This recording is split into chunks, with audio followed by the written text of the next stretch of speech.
সকাল বন্ধুরা, আশা করি আমার সকল বন্ধুই ভালো আছো, সুস্থ আছো।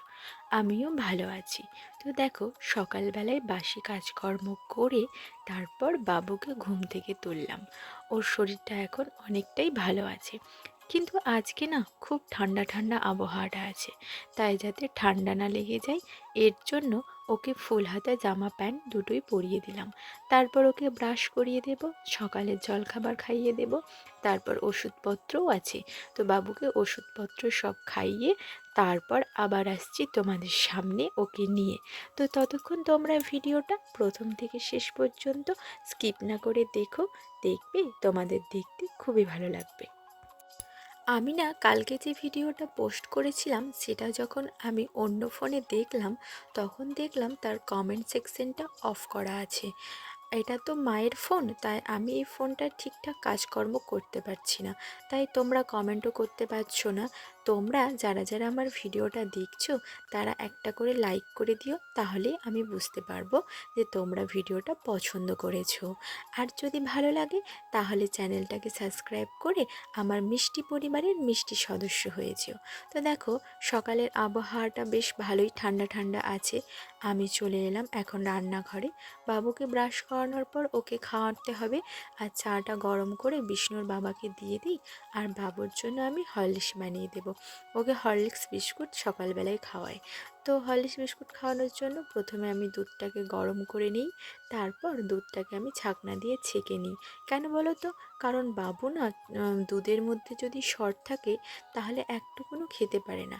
তাই দুধটা গরম করার পর হালকা তো অল্প সর পড়েই, তাই দুধটাকে আমি ছেঁকে নিই যাতে সরটা আর না থাকে। তারপর ভালো করে গুলে ওকে দিয়ে দিই আর বিস্কুট দিয়ে দিই। তো ও নিজেই খেতে পারে। মানে এখন কিছুদিন হয়েছে ও নিজেই বিস্কুট চুবিয়ে চায়ের সঙ্গে বলো, দুধের সঙ্গে বলো, বা হরলিক্সের সঙ্গে বলো, ও নিজেই খেয়ে নিচ্ছে। একটা সুবিধা হয়েছে, খাওয়াতে হচ্ছে না, তাড়াতাড়ি নিজেই খেয়ে নিচ্ছে। তো ততক্ষণ আমি চাটা বানিয়ে দিয়ে দিলাম বিষ্ণুর বাবাকে। আর দুধটাও আমার দেখো গরম হয়ে গেছে। এবার আমি হরলিক্সটাও বানিয়ে নিই। আর আমি যখন রান্নাঘরে কাজকর্মগুলো করছি আর এদিকে দেখছি বাইরে বৃষ্টি শুরু হয়ে গেছে। মানে সকালে যে দেখালাম আবহাওয়াটা ঠান্ডা ঠান্ডা আর মেঘ করে আছে, এইদিকে চা করতে না করতেই বৃষ্টি শুরু হয়ে গেছে। বৃষ্টির দিনে কিন্তু একটা অসুবিধা হয় এই যে, যে বাচ্চাদের ধরে রাখতে খুব কষ্ট হয়, কারণ বাচ্চারা না শুধু ওই বৃষ্টিতে ভিজতে চায়। তো ওকে হরলিক্স খাওয়ানোর পর আমি নিয়ে বসেছিলাম, কারণ ও বেরিয়ে যাচ্ছিল। তারপর অল্প একটু মুড়ি খাইয়ে ঘুম পাড়িয়ে দিলাম। আর এখন দেখো ঘড়িতে 11টা বেজে গেছে, আর রান্না এখন হয়নি। দেখো বাইরে কত বৃষ্টি পড়ছে। বৃষ্টিটা মানে পড়েই যাচ্ছে ঝিমঝিম ঝিমঝিম করে। যদি মানে খানিকক্ষণ হয়ে যায় তারপর বন্ধ হয় তাহলে একটা সুবিধা হয়, কিন্তু বন্ধ হচ্ছে না। সেই সকাল থেকে শুরু হয়েছে, এরকমভাবে পড়েই যাচ্ছে। দেখো কত একদম বৃষ্টি হচ্ছে। তারপর এলাম রান্নাঘরে। রান্নাঘরে এসে রান্না বসিয়ে দিলাম, তাড়াতাড়ি রান্না করে নেব, কারণ তারপর বাবু উঠে যাবে, তো ওকে নিয়ে থাকতে হবে। তো বেগুন ভাজাটা আমার অলমোস্ট হয়েই গেছে। তারপর টমেটোর চাটনিও করব।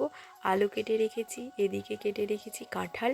আলু কাঁঠাল দিয়ে সবজি করব। আবার শুঁটি দেখলে তো তোমাদেরকে দেখিয়েছি গাছে কত শুঁটি হয়েছে। তো শুঁটি দিয়ে একটা ঝোল করব পাতলা। আর ভাতটা আমাদের উনুনে হয়, কারণ আমাদের জয়েন্ট ফ্যামিলি, মোটামুটি 8-10টা লোক আছে আমাদের ফ্যামিলিতে। তো বড় হাঁড়িতে ভাতটা উনুনেই করে নিই। তারপর ভাতটা এখানে রাখা হয়ে গেল, আর আমি অল্প অল্প করে কাজগুলো রান্নাঘরে আস্তে আস্তে করে নিচ্ছি। রান্নাঘরে একটা করে সবজি হয়, আর একটা করে সবজি গুটিয়ে ভালো করে ঢেকে রেখে দিই।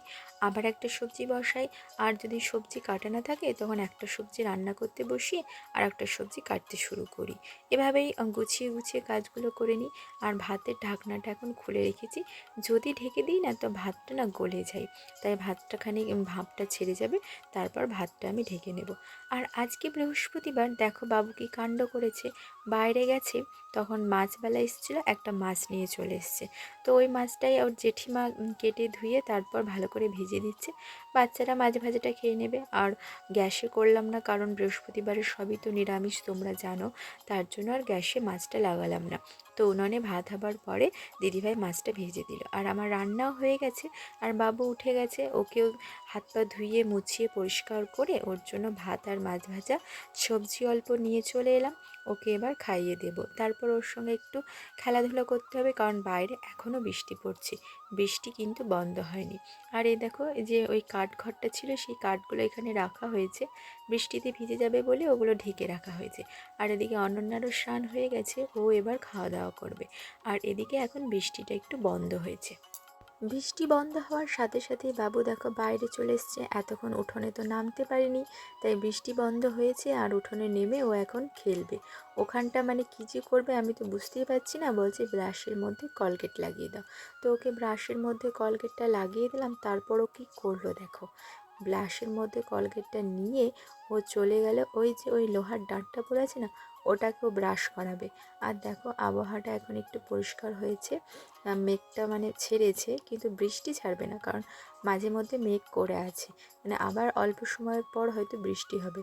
আর বাবু এই দেখো এই লোহার এটা থেকে ব্রাশ করাচ্ছে, আর এটা জেঠিমার ব্রাশ, তারপরে আবার ব্রাশটা কেড়ে নিলাম, খানিকক্ষণ ও ব্রাশটা ঘষলো। আর দেখো আকাশটা এখন খানিক পরিষ্কার লাগছে, কিন্তু মাঝে মধ্যে মেঘলা মেঘলা হয়ে আছে, আবার হয়তো বৃষ্টি নামবে। আর এদিকে যে আম গাছগুলো ছিল, আমের দেখো মুকুল এসেছিল অনেক, কিন্তু পড়ে গেছে, আর অল্প একটু আম আছে, মানে অনেকটাই মুকুল ছিল, এখন সেই মুকুলগুলো সব ঝরে গেছে, কিন্তু বৃষ্টি হওয়াতে যে আমগুলো আছে সেগুলো প্রায় আমগুলো লেগে যাবে, মানে বড় হবে এবার আমগুলো। আর এই যে বাবু চলে এসছে এইদিকে সিঁড়িতে খেলতে, অনন্যাও ছিল, তো অনন্যাকে বললাম তুই নিচে খেল, কারণ দুজনাতে মিলে খেলতে শুরু করলে না হুটোপুটি করে লড়াই করবে, মারপিট করবে, তাই ওকে নিচে খেলতে পাঠালাম। তো বাবু এইদিকে খেলতে থাকুক। আর তোমরা ভিডিওটা কেমন লাগলো অবশ্যই আমাকে জানিও, যদি ভালো লাগে তো অবশ্যই একটা লাইক করো আর চ্যানেলটাকে সাবস্ক্রাইব করে পাশে থেকো। সবাই ভালো থেকো, সুস্থ থেকো।